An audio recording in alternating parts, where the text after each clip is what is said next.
اب اگر آپ غور کریں گے کہ ماں باپ، بھائی بہن، تمام جو ہمارے مسلمان معاشرے میں جو چیز عام ہو گئی ہے وہ یہ ہے کہ کئی مسئلوں میں لڑکی کی رضا اہم نہیں ہوتی، دوسرے مسئلوں میں ہو سکتی ہے، لیکن جب شادی کی بات آ گئی تو اکثر دیکھنے میں آیا ہے کہ ماں باپ جب اپنی لڑکیوں کی شادیاں ان کی مرضی کے خلاف کرتی ہیں تو یہاں پر لڑکی کو اختیار ہے کہ وہ ماں باپ کی نافرمانی کرے. کیونکہ اگر ہم صحیح بخاری پڑھیں گے جلد نمبر 7 حدیث نمبر 66 یعنی والیوم نمبر 7 حدیث نمبر 67، نبی صلی اللہ علیہ وسلم فرماتے ہیں چاہے وہ کنواری لڑکیاں ہوں یا عدت گزار چکی بیوائیں یا مطلقائیں ہوں، ان کی رضا، ان کی مرضی سب سے اہم ہے. اس کا معنی یہ ہوا کہ لڑکی کی مرضی کے بغیر اس کی شادی ماں باپ کہیں اور نہیں کرا سکتے. اور اگر ہم صحیح بخاری جلد نمبر 7 حدیث نمبر 69 پڑھیں گے، یعنی صحیح بخاری والیوم نمبر 7 حدیث نمبر 69 پڑھیں گے، نبی صلی اللہ علیہ وسلم فرماتے ہیں، خنسا رضی اللہ عنہ ایک صحابی آتی ہیں اور کہتی ہیں یا رسول اللہ صلی اللہ علیہ وسلم میرے ماں باپ نے میرا نکاح میری مرضی کے بغیر کیا. تو نبی صلی اللہ علیہ وسلم کہتے ہیں تمہارا نکاح ہوا ہی نہیں، تمہارا نکاح حرام ہے. اس سے یہ ثابت ہوتا ہے کہ لڑکی کی مرضی شادی کے لیے سب سے زیادہ اہم ہے. اور اگر کسی لڑکی کو زور زبردستی کی جاتی ہے اور لڑکی ڈٹ جاتی ہے کہ وہ نکاح نہیں کرنا چاہتی کسی سے، تو پھر لڑکی کو پورا اختیار ہے کہ وہ یہاں پر ماں باپ کی نافرمانی کرے. لیکن اس کا معنی میں یہاں پر تمام بیٹھی بہنیں یہ نہ لے لیں کہ اسلام نے جب کہا کہ لڑکی کی رضا اہم ہے تو اس کا معنی یہ نہیں ہے کہ لڑکیوں کو یہ اجازت مل گئی کہ وہ شادی سے پہلے لڑکوں کے ساتھ ڈیٹنگ کریں، ان کے ساتھ چھپ چھپ کر ملیں، یا پھر ان کے ساتھ تحفے ایکسچینج کریں، گفٹس، گریٹنگ کارڈز، فرینڈ شپ کارڈز، یا پھر ویلنٹائنز ڈے پر ملیں. اس کی بھی اسلام اجازت نہیں دیتا. اس حدیث کا معنی یہ ہے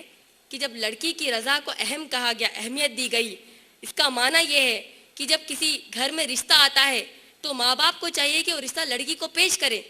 اور اگر لڑکی مان جاتی ہے تو الحمدللہ، لیکن اگر لڑکی نہیں مانتی تو پھر اس کو کوئی زور زبردستی کر کے کمرے میں بند کر دے کے، کھانا پینا بند کرا دے کے، اس کو ذہنی طور پر ٹارچر نہیں کیا جا سکتا کہ تم اس رشتے کو قبول کر لو. اس کی اسلام اجازت نہیں دیتا. ان تمام باتوں سے ثابت کیا ہوتا ہے کہ ہم سب کو ہمارے ماحول میں قرآن اور صحیح احادیث کی تعلیمات کو مضبوطی سے پکڑنا چاہیے اور اس پر عمل کرنا چاہیے. اس کی مثال کچھ ایسی ہے کہ شادیوں کے مسئلے میں اگر لڑکی چاہتی ہے کہ جب وہ کسی لڑکے سے نکاح کرنا چاہتی ہو اور ماں باپ کو وہ کہتی ہے جا کر، تو ماں باپ کو اختیار نہیں کہ وہ انکار کر دے، الا یہ کہ اگر لڑکا غیر مسلمان ہو. اس کا معنی یہ ہے اسلام میں شادی کرنے کی جو سب سے بڑی اور اہم شرط ہے وہ یہ، اگر لڑکی شادی کرنا چاہتی ہو تو چاہیے کہ لڑکا مسلمان ہو. سورہ بقرہ سورہ نمبر 2 آیت نمبر 221 کے مطابق، سورہ نمبر 2 آیت نمبر 221 کے مطابق اگر لڑکا مسلمان ہو، اگر لڑکی نکاح کرنا چاہتی ہو تو ماں باپ کو یہاں پر روڑا نہیں بننا چاہتے. اور اگر آپ صحیح احادیث پڑھیں گے،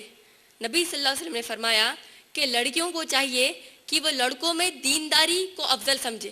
دینداری کو اہمیت دے. اور اگر آج کے حالات میں اگر کوئی لڑکی کسی دیندار کی بیوی بننا چاہتی ہے، اور اگر ماں باپ کوئی دنیاوی کامیابی کے پیچھے بھاگے ہوئے ہیں، کوئی ایسے انسان سے کرنا چاہتے ہیں جو دیندار نہیں ہے، اور اگر ایسے وقت لڑکی دیندار سے ہی کرنا چاہتی ہے، اور اگرچہ کہ لڑکی سورہ نساء سورہ نمبر 4 آیت نمبر 3 کے مطابق دوسری، تیسری یا چوتھی بیوی بھی بننا چاہتی ہو، تو ماں باپ کو اختیار نہیں کہ وہ لڑکی کو روکے. ہاں، ماں باپ یہ کہہ سکتے ہیں دینداری کے معاملے میں نہیں، ایک اگر یونیورسل لے لیں گے آپ، یہ کہہ سکتے ہیں، نصیحت کر سکتے ہیں، لیکن پھر بھی اگر لڑکی اگر دیندار سے کرنا چاہتی ہو تو لڑکی کو نہیں روکیں گے. کیونکہ نبی صلی اللہ علیہ وسلم نے کہا کہ اگر لڑکیاں دیندار لڑکی کا رشتہ ٹھکرا دیں گے تو تیار ہو جاؤ، زمین پر فساد ہوگا.